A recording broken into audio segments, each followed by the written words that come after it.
Quiero titular esta noche este mensaje: ¿y si el justo con dificultad se salva?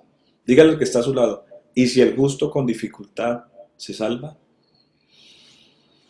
El apóstol Pedro fue uno de los discípulos más atrevidos, más osados, se puede decir también, que participó durante muchos procesos de esos primeros inicios del cristianismo. Todas las enseñanzas que Jesús les expresaba, algunas de ellas eran, eran consideradas como lecciones para ellos mismos, para los mismos discípulos. Ellos a veces entendían, pero muchas veces también no caían en cuenta de la profunda reflexión que Jesús los estaba invitando. Por esa razón, el Señor les tuvo no solamente paciencia, sino que cuando el Señor muere y resucita y les dice que vayan y sean testigos a todas las naciones, ya cuando ellos sienten que están solos, que ya el Señor se ha ido de una forma física, pero iba a estar en presencia, en el Espíritu, ellos asumen ese liderazgo y empiezan a enseñar todo lo que ellos vivieron. De alguna manera esas experiencias personales que tuvieron, empiezan a comunicarlas inspiradas por el Espíritu Santo. Y me llama mucho la atención esta carta de Pedro, porque es una carta muy pastoral, es una carta de mucha enseñanza, de orientación, de procesos, de lo que todo creyente en algún momento en su vida va a tener que vivir. Y quiero hablarles brevemente en esta noche sobre 7 procesos que el cristiano debe pasar y serán inevitables, ¿sí? Serán inevitables. De hecho, si uno no los vive, es porque seguramente no está viviendo una vida cristiana exitosa. Estos procesos están relacionados en todo nuestro espectro humano. Estamos hablando internos, externos, estamos hablando de familia, de amigos, de sociedad, en todos los aspectos. Y tenemos que ser muy coherentes al saber dar respuesta frente a todas esas pruebas y esos procesos que vamos a tener. El primero que el apóstol habla en esta carta, hablando desde Primera de Pedro 4:12, en algunas Biblias hay un encabezado que dice padeciendo como cristianos. Entonces el apóstol empieza diciendo: amados, no os sorprendáis del fuego de la prueba que os ha sobrevenido como si alguna cosa extraña os aconteciese. Ese es el primer punto o el primer proceso que quiero que reflexionemos en esta noche. Todo cristiano tiene que ser probado. No dicen amén, pero así es. Todo creyente tiene que ser probado. Y ese primer proceso empieza inclusive antes de uno hacerse bautizar. A veces las expectativas que nos ofrecen o nos venden del cristianismo es muy vaga, o a veces muy superficial, o a veces nos ilusionan demasiado diciendo de que nunca vamos a tener problemas, o que todo va a ser fácil, y que no, que tranquilo, que bueno, nos dan una tranquilidad que yo sé que la persona quien lo hace, o el evangelista, o el hermano, o el familiar que nos está orientando hacia el camino del Señor, nos quiere dar esa tranquilidad, porque de hecho es cierto de alguna manera que el Señor siempre estará con nosotros, nos va a sacar adelante y Él nos ayudará en todas las pruebas. Pero que vamos a tener pruebas, sí, serán inevitables. Pero esas pruebas estarán acompañadas con una profunda reflexión, y a la vez va a ir acompañada de misericordia y de verdad. Quiere decir que cuando estemos metidos en serios problemas de todo tipo, puede ser emocional, económico, de salud, puede ser que usted y yo digamos, bueno, y ahora que soy cristiano, yo pensé que todos los problemas se me iban a solucionar.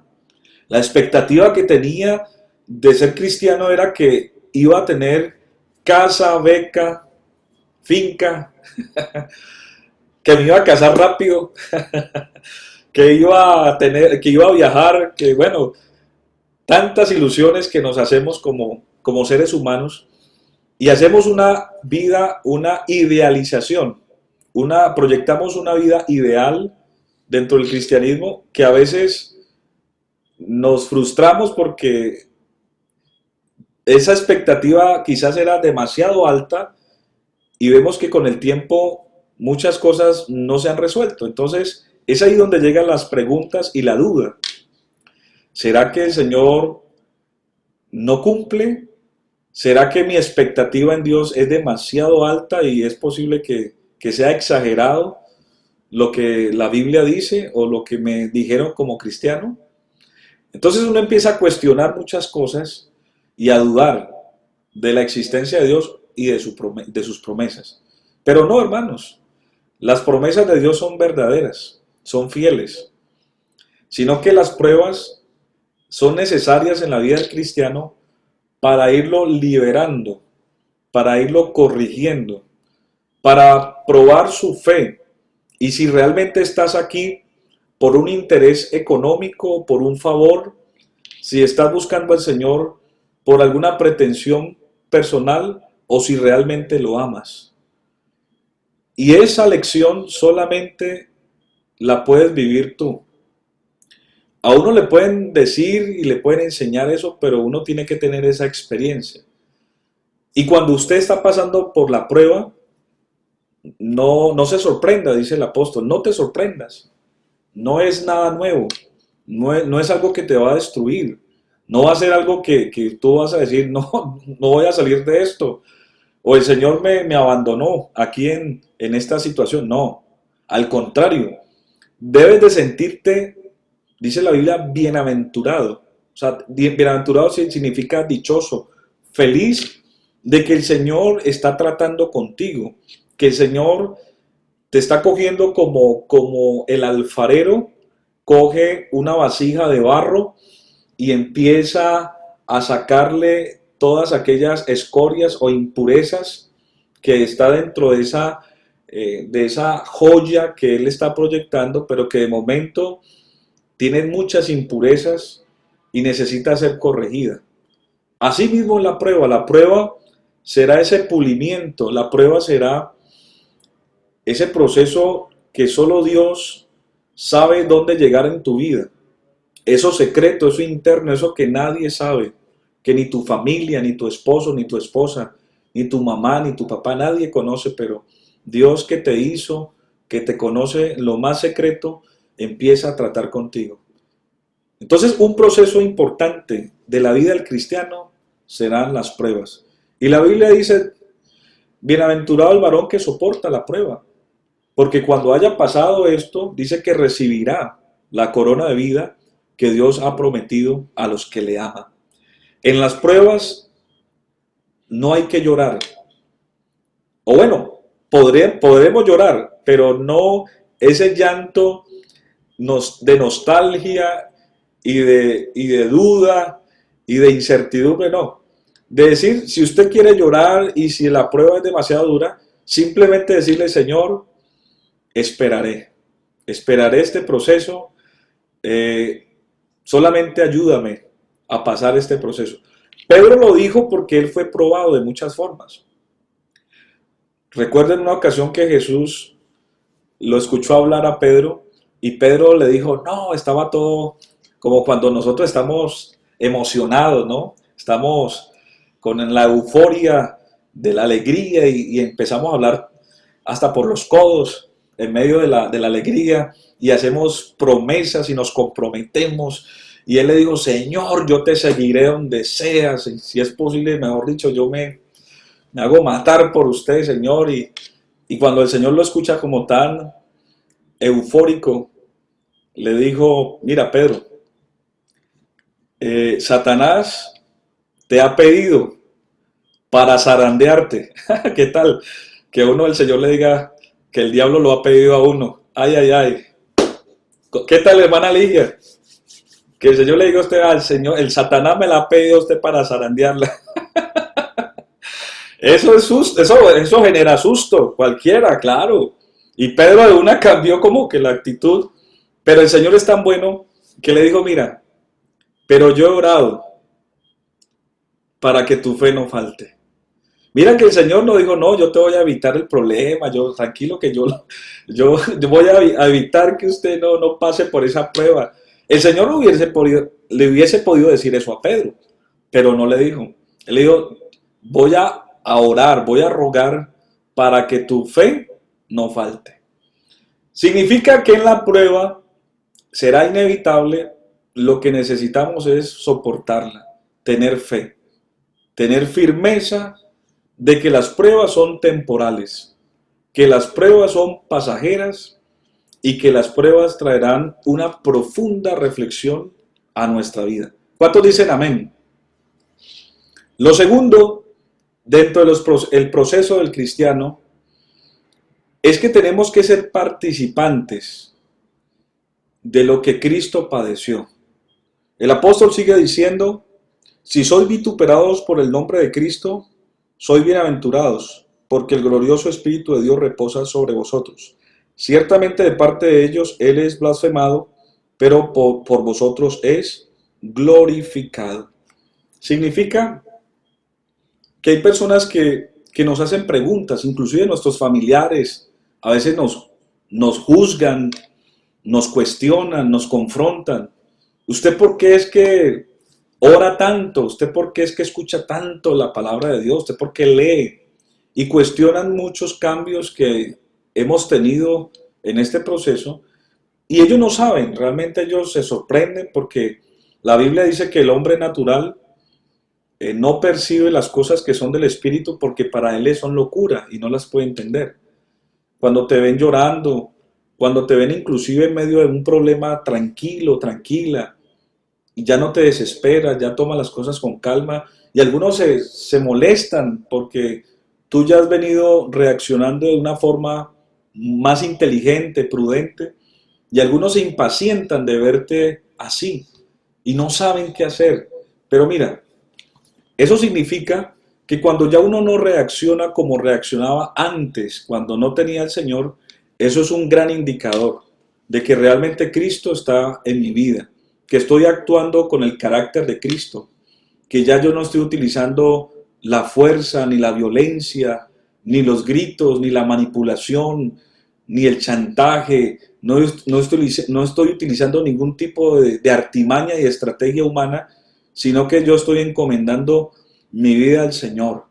Ya mi carácter y mis decisiones están gobernadas por Cristo. Amén. Por eso, ya lo que venga a nuestra vida, que sea complejo, pensemos siempre, si al Señor lo criticaron, si al Señor Jesús lo cuestionaron, si al Señor Jesús lo traicionaron, si al Señor Jesús le hicieron tantas cosas, ¿por qué no me la van a hacer a mí? Y pareciera un efecto placebo de uno sentir que si a Cristo lo hicieron, pues a mí me lo pueden hacer. Bueno, pensaría alguien eso, pero hermano, mire, cuando uno entiende que si a Cristo le hicieron todo eso, es muy factible que a nosotros también. Es posible que a ti te puedan traicionar, es posible que a ti te puedan menospreciar. Todo lo que hicieron con Cristo, de alguna manera lo harán con nosotros. Pero eso no tiene que desanimarte, ni decir, no, yo por eso es que yo no sigo al Señor, porque mire, antes cuando no era cristiano, nadie me trataba de esta forma, y ahora que estoy buscando de Dios, mire todo lo que viene, todos los problemas. ¿Usted no ha escuchado eso? De personas que dicen, cuando yo no buscaba de Dios, me iba lo más de bien. Y ahora que estoy buscando del Señor, como que, no sé, todo se me está volviendo complicado. No, mira, no hagas esos juicios de valoración. Realmente jamás, por más que usted sufra o tenga problemas en el Señor, jamás será comparable con su vida pasada. porque usted pasó de otro estado, usted pasó de muerte a vida. Solamente por eso ya hay una gran ventaja. Fuimos trasladados del reino de las tinieblas al reino de su amado Hijo. Ahora usted y yo somos hijos de Dios. Lo que pasa es que en ese proceso vamos a tener momentos difíciles de desprendimiento. Mira, Dios a veces te puede quitar cosas que de pronto conseguiste en tu mundo de pecado. Y Él te las puede quitar y te despoja. Y puede ser muy doloroso que el Señor te quite cosas que conseguiste de una forma indebida, que fueron producto del anatema, como dice la Biblia. Cosas que no tienen la bendición de Dios. O cosas que de pronto más adelante te van a hacer daño. Y el Señor sabe y te las puede quitar, pero tú no entiendes eso. Tú piensas que Dios es injusto o que como que no vale la pena ser cristiano porque ahora que soy cristiano me está yendo mal. No, tú no puedes calificar ni medir el éxito o la bendición por el hecho de tener o no tener. El éxito y la bendición trasciende, es mucho más que esas señales de prosperidad que a veces nosotros proyectamos. Que el hecho que no tengas una casa propia, un vehículo y otras cosas más que el mundo califica como prosperidad no significa que no tengas la bendición, no. Dios en un momento te puede quitar muchas cosas. De hecho, eso está pasando contigo. Seguramente Dios le está hablando a alguien que eso que te está quitando o esas puertas que te está cerrando no es para destruirte, sino que es para limpiarte, para preparar un camino mejor. Que tu fe va a estar sustentada en un fundamento mucho más fuerte, no tan superficial. No va a ser un fundamento eh, que, que fue construido bajo un pasado y bajo un régimen que no glorificaba a Dios. Ahora tú dependes del Señor. Ahora tú eres un hijo de Dios, una hija de Dios. Ahora vas a vivir por la fe. Ahora vas a ver la provisión de Dios, los milagros. Y esta nueva etapa, este nuevo capítulo en tu vida será mucho mejor porque vas a ver la providencia de Dios. Amén. Y mire, la providencia de Dios es más poderoso que el dinero, que el título, que el sueldo, que lo que sea. Por eso dice la Biblia, los leoncillos necesitan y tienen hambre, pero los que confían en el Señor no tendrán falta de ningún bien. Alabanzas al nombre del Señor. Dele un aplauso fuerte al Señor esta noche. Amén. A Él sea toda la gloria. Amén. Número 3, dentro del proceso es que vamos a ser vituperados. ¿Qué significa ser vituperado? Vituperado es ser ofendido, ser malinterpretado. Significa en un momento que nos van a menospreciar. El ser cristiano en algunos escenarios puede ser no muy grato y puede estar usted en desventaja a veces cuando se dan cuenta que usted es cristiano. Antiguamente el decir que era cristiano uno era motivo era sinónimo de fidelidad, sinónimo de piedad, de muchos calificativos muy buenos, pero debido a los malos ejemplos, debido a los malos testimonios de personas que lamentablemente han pisoteado la sangre de Cristo y han hecho daño, ya el ser cristiano no es un sinónimo de una persona quizás fiel. De hecho, vamos a ser malinterpretados. Pero por el hecho de que la gente, y proféticamente el Señor dijo que su nombre sería blasfemado entre los gentiles, pues uno simplemente lo que hace es hacer el bien. Que uno no sea esa piedra de tropiezo, que uno no sea esa persona que muestre un mal ejemplo, un mal testimonio del cristianismo. Al contrario, para que vean vuestra luz, o vuestra luz alumbre delante de los hombres, para que vean vuestras buenas obras y glorifiquen a Dios. Pero el ser vituperado, así sea, hay momentos que usted hace cosas buenas y ni aún así recibe elogios, ni aún así recibe una alabanza. ¿Ustedes han notado que usted a veces se porta bien y hace las cosas bien y sencillamente las personas lo ven como algo normal? Pero hace una pequeña cosa sencilla, simple, una cosita pequeña, ahora sí el escándalo. Mire, dice que cristiano, ¿ah? Y está yendo a la iglesia y mantiene en la iglesia, ¿cierto? Y no dicen, y no dicen otra, o sea, todo lo bueno, de pronto a veces no se muestra o no se ve, pero una pequeña cosa mala, ay, santo Dios, ¿cierto? Se forma el problema.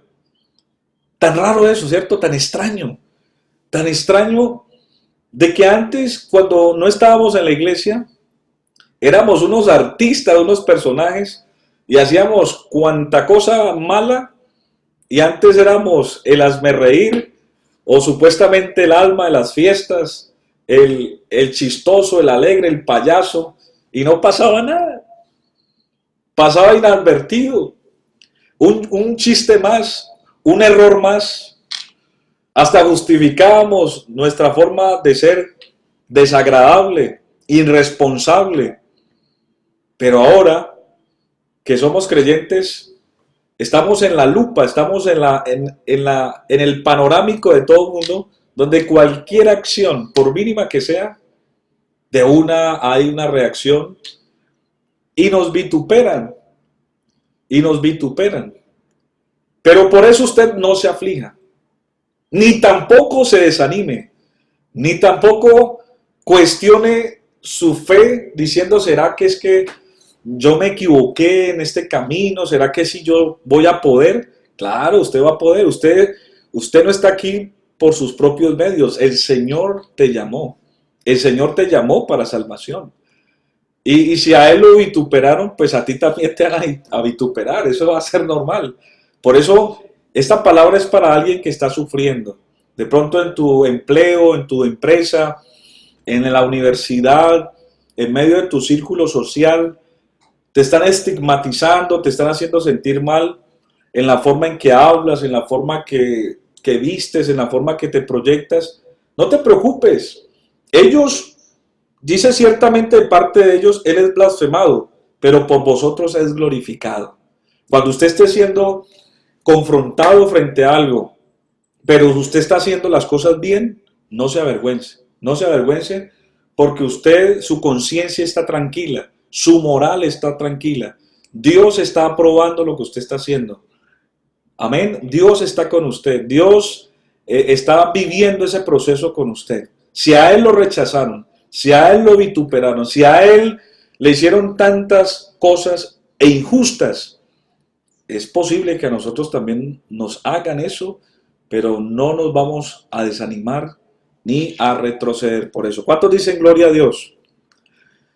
También dice que el cristiano, es necesario que el juicio del cristiano, o más bien que el juicio empiece por la casa, o sea, por la iglesia, el juicio. ¿Y a qué juicio se refiere? No al juicio final, sino que vendrán momentos cuando el final se acerca. Y yo creo que estamos viviendo una de las generaciones que vamos a estar muy cerca, estamos muy cerca del arrebatamiento de la iglesia, donde van a haber una cantidad de pruebas y de zarandeos y de cosas que aún no vamos a entender. Miren, las iglesias se cerraron y no sé qué más adelante pueda volver a pasar, no sabemos qué más, y no quiero ser ave de mal agüero, ni pronosticar cosas negativas, pero ya uno entiende, hermanos, que estamos en los tiempos finales. Y cosas malas, dice la Biblia, que vendrán. Entonces, el juicio vendrá por la casa. Y dice aquí el texto, Pero si alguno padece como cristiano, no se avergüence, el verso 16, sino glorifique a Dios por ello, porque es tiempo que el juicio comience por la casa de Dios. Por la casa de Dios empiezan a haber momentos de dificultad. Vamos a ver mucha gente que va a salir con cosas extrañas, lamentablemente, falsas doctrinas, falsos hermanos, falsos pastores. Vamos a ver personas que se van a apartar del camino. Vamos a ver cosas terribles, hermanos, que uno dice, ¿qué está pasando, Señor? Guárdanos. Y nos podemos sorprender, pero eso es un zarandeo donde el Señor está listando el trigo puro, ese trigo puro que va a meter a su granero, donde usted y yo tenemos que luchar y decirle al Señor, yo quiero ser fiel, yo quiero ser ese trigo puro, yo no quiero ser eh, cizaña, porque la cizaña y el trigo se parecen. La cizaña es igual al trigo, sino que la cizaña no tiene fruto. Y qué bueno decirle al Señor, Señor, yo no quiero ser una cizaña, yo quiero ser un trigo puro, que dé fruto, que cuando tú vengas yo sea hallado fiel.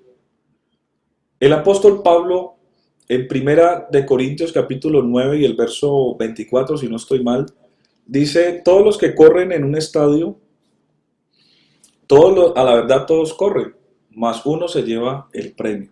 Dice, corred de tal manera que lo obtengáis. Algunos corren por una corona corruptible, pero nosotros corremos por una incorruptible. Por eso de esta manera corro, no como a la aventura. De esta manera peleo, no como quien golpea el aire, sino que golpeo mi propio cuerpo y lo pongo en servidumbre, porque quizás yo siendo heraldo para muchos, yo mismo venga a ser eliminado. Significa, hermanos, que esto es una carrera y en el camino muchos se van a cansar, muchos se van a devolver, muchos se van a fatigar, muchos lamentablemente no les va a alcanzar el oxígeno. Y Pablo hace esta analogía con una carrera atlética de que para tener resistencia y ser competente se requiere una preparación física. Un atleta tiene que abstenerse de alimentaciones no balanceadas, tiene que abstenerse de no trasnochar, de no consumir algunas sustancias psicoactivas que pueden afectar su rendimiento. Y vemos cómo ese atleta tiene que ejercitarse en muchas áreas de su vida. Pero él lo hace y se priva de muchas cosas que seguramente le pueden gustar, pero dice, yo me gusta, yo quisiera estar, algunos dicen, yo quisiera estar, dormir más, yo quisiera comer de esta forma, yo quisiera hacer tantas cosas, pero él en su mente tiene llegar a la meta, ser competente, tener resistencia, tener esa fuerza para llegar. Y Pablo dice que nosotros como cristianos de esta forma corremos, no como una aventura, sino que, y tampoco peleamos como quien golpea el aire, sino que golpeamos nuestro cuerpo, ¿sí? Esta carne es la que a veces se resiste, esta carne a veces se rebela contra nuestra mente, se rebela contra las cosas de Dios, se rebela y no nos deja avanzar, sentimos que se inclina hacia el pecado, hacia lo malo y uno quisiera que esto saliera de uno, pero convivimos con ella. Y por eso Pablo dice, por eso yo golpeo mi cuerpo y lo pongo en servidumbre, porque de pronto yo siendo heraldo para otros y mostrar una imagen y querer ser el mejor para otros, al final de la carrera, pueda ser eliminado. Por eso no nos preocupemos tanto por aparentar, preocupémonos por ser fieles a Dios en lo secreto. Porque los que aparentan y van a aparentar, llegará el momento que el día final no habrá excusa, no habrá ningún, eh, ninguna amnistía para aquellos que vivieron solamente a apariencia. Aquí nos vamos a ir los que somos fieles, los que vamos a ser leales para el Señor. Y el juicio empezará por la casa de Dios. Entonces dice el apóstol, y entonces si el juicio comienza por nosotros, ¿cuál será el fin de aquellos que no obedecen el Evangelio? ¿Cuál será el fin de ellos? Pues muy malo, hermanos. Hay diferencia entre el justo y el pecador. Recuerde siempre esto. Hay hermanos que a veces piensan que esto es un cuento, que ser cristiano es una historia, que esto no, esto tanto tiempo que Cristo viene y no pasa nada. No, sepa que es verdad. Un poquito y el que ha de venir vendrá y no tardará. Amén. Y resulta que sí hay diferencia entre el justo y el pecador. El Salmo 1, al final del Salmo dice, no se levantarán los malos en el día del juicio. No se levantarán. Porque el Señor conoce el camino de los justos, mas la senda de los malos perecerá. El que hace la maldad, el que hace pecado, el que no se arrepiente, el que quiere vivir una vida desordenada, lamentablemente el Señor dijo, yo no he venido a condenar al mundo, sino que el mundo sea salvo por él.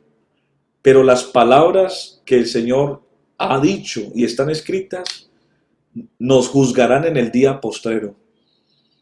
El juicio que hay en la palabra del Señor es para los que no obedecen. Pero si tú estás obedeciendo, si tú quieres ser salvo, si tú quieres entrar en la vida eterna, si tú quieres alcanzar la salvación, hermano, esforcémonos, no importa si estás padeciendo, si te estás sintiendo mal por muchas cosas de tu vida, habrá un final mejor. Amén. ¿Cuántos dicen gloria a Dios? Y dice el texto, y si el justo con dificultad se salva. Hermana Ángela, hermano Steven, dice, el justo con dificultad se salva. Quiere decir que muchos de nosotros nos vamos a salvar por un pelo. O como dicen, cuando estábamos estudiando y al final algunos se graduaron por ventanilla, ¿no? Y algunos, por ejemplo, yo tuve la experiencia en noveno de bachillerato que me tocó habilitar 3 materias y fui el único del salón. Me tocó habilitar esas 3 materias. Y yo sentí que todos mis compañeros se fueron y que todos ellos pasaron nítido y yo me quedé solo en un salón presentando un examen. Yo sentía una vergüenza, yo sentía que ya no iba a seguir. Y yo pensaba, bueno, y si yo pierdo este examen, qué pena, qué vergüenza, tengo que retroceder.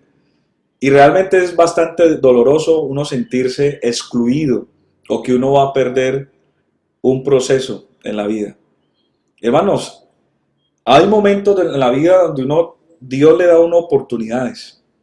Y yo creo y siento por el Espíritu que Dios ha venido hablándole durante estos días a muchos que tiene que hacer cambios en su vida, que tiene que arrepentirse, que tiene que tomar esto en serio, que no juegue con la salvación, que se porte bien, que sepa de que el Señor te está dando tiempo, pero tú insistes en lo mismo, en lo mismo, en lo mismo y llegará un momento en que ya no vas a tener la posibilidad ni de habilitar, sino de perder el año. Entonces, el justo con dificultad se salva. O sea, nos vamos, hermano Carlos, a salvar con mucha dificultad. O sea, habrá muchos que gracias a Dios, y sabe que en estos días hablaba con alguien de creyentes que son muy afortunados, que se convirtieron al Señor y al otro día se murieron. No, pues imagínense, eso fue un gran triunfo, ¿no? Se entregó al Señor y el Señor se lo lleva. Pero hay muchos que vamos a batallar durísimo, duro, y cuando ya estemos al final, nos vamos a salvar por un pelo. Pero la Biblia dice que el justo con dificultad se salva. Nos vamos a salvar con dificultad. Así que no piensen que esto es fácil. Hay que luchar. Hay que luchar. Pero en medio de la prueba, en medio de la dificultad, usted no tire la toalla. No se desanime. No somos de los que retroceden para perdición. Porque hay muchos hermanos que dicen, hermano, es que yo no puedo. Yo mantengo fallando al Señor. Yo soy inconstante. Yo soy una persona reincidente, siempre lo mismo y no sé, me da como pena. Yo por eso más bien prefiero no seguir insistiendo. No haga eso. No haga eso porque el Señor dijo en su palabra, el que empezó en vosotros la buena obra la perfeccionará hasta el final. El Señor te está acompañando. Simplemente de esos errores que estás cometiendo, tienes que arrepentirte. Esa reincidencia es porque no te has arrepentido. Pero si tú te arrepientes, si tú eres fiel y le dices, Señor, yo me arrepiento y arranca de mi vida esto que me está haciendo daño, el Señor es poderoso para hacerlo y para liberarte y para hacerte una nueva criatura, de verdad. Así que quiero terminar diciéndoles que el justo con dificultad, nos vamos a salvar con muchas dificultades. Vamos a tener pérdidas, vamos a tropezar, nos vamos a caer. Van a pasar muchas cosas. Y usted dirá, hermano José Luis, ¿por qué está tan trágico hoy? Es la verdad, hermano, es la verdad. Y si el justo con dificultad se salva, dice el Señor. Esto da a entender que mayor es la misericordia de Dios, que no somos perfectos, que estamos llenos de debilidades, pero lo más importante es que tenemos a nuestro Dios, que nos entiende, nos conoce y nos va a acompañar en todo este proceso. Él dice, tranquilo, te caíste, levántate, sigue. Fallaste, aquí está mi sangre que te perdona, pero quiero que seas mejor. Y yo creo que por esa paciencia, hermanos, por esa misericordia y por esa, digo yo, por esa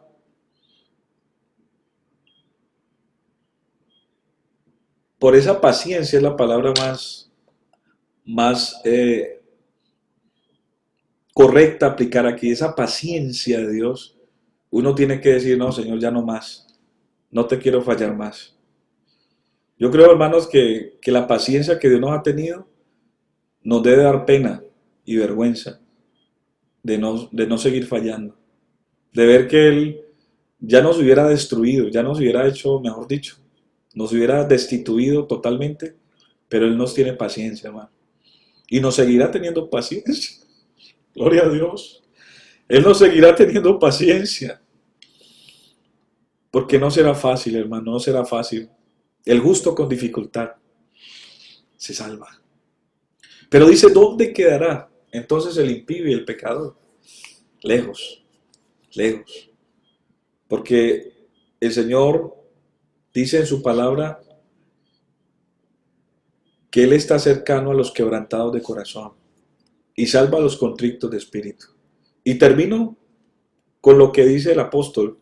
Y él dijo que de modo que los que padecen según la voluntad de Dios encomienden sus almas al fiel y creador y hagan el bien. Si usted y yo, hermanos, estamos padeciendo algo difícil, sea de enfermedad, sea alguna injusticia, sea algo que humanamente no podamos entender, por eso no se desanime. Dígale, Señor, yo encomiendo mi vida a usted. Y si es tu voluntad que tenga que vivir esta pérdida, tenga que sufrir esto, lo sufriré. Pero esto no será una causa o una motivación para apartarme. Hermanos, si con el Señor sufrimos, ¿cómo será sin el Señor? Por eso no renuncie a su fe, no renuncie a sus convicciones, no cambie el estatus y la bendición que Dios le ha dado. Quiero orar por alguien que esta noche ha venido sintiéndose mal, pensando que el Señor te ha abandonado. que los procesos que estás viviendo no los entendías, pero hoy Dios te recuerda que lo que estás viviendo es un proceso y que los procesos son necesarios para la perfección, para llegar a esa meta final. Cierra tus ojos ahí donde estás si te quieres arrodillar y oremos juntos en esta noche, diciéndole al Señor que tenga misericordia de nosotros y nos ayude a terminar esta carrera. Si el justo con dificultad se salva, ¿a dónde aparecerá el impío, el pecador? Será difícil, pero como dijo aquel hombre, cansado, mas todavía persiguiendo. Señor, te doy gracias una vez más por esta oportunidad que me das de exponer tu palabra. Señor, hemos entendido esta noche que tenemos procesos en nuestra vida que serán muy difíciles, serán dolorosos, pero hacen parte de nuestra formación y de esa perfección que tú nos estás inculcando y nos estás orientando. Vamos a sufrir cosas difíciles, pero tú has prometido estar con nosotros todos los días hasta el fin del mundo. Ayúdanos a tener esa confianza, a tener siempre esa fe en medio de la prueba, en medio de las dificultades. Queremos estar firmes hasta el final. Señor, guárdanos esta noche. Queremos, Señor, estar ya en nuestra casa descansando, porque tú guardarás en completa paz aquel en cuyo pensamiento en ti persevera. Guarda tu iglesia, guarda tu pueblo, y ahora que se aproxima nuestro reencuentro, Señor, de la apertura de la iglesia, guárdanos a todos, Señor. Permítenos que este reencuentro sea de bendición, que se derrama el Espíritu Santo. Vamos a ver milagros y prodigios en todos nuestros cultos como lo has hecho hasta ahora. Ayúdanos a seguir adelante. En el nombre de Jesús. Amén y amén.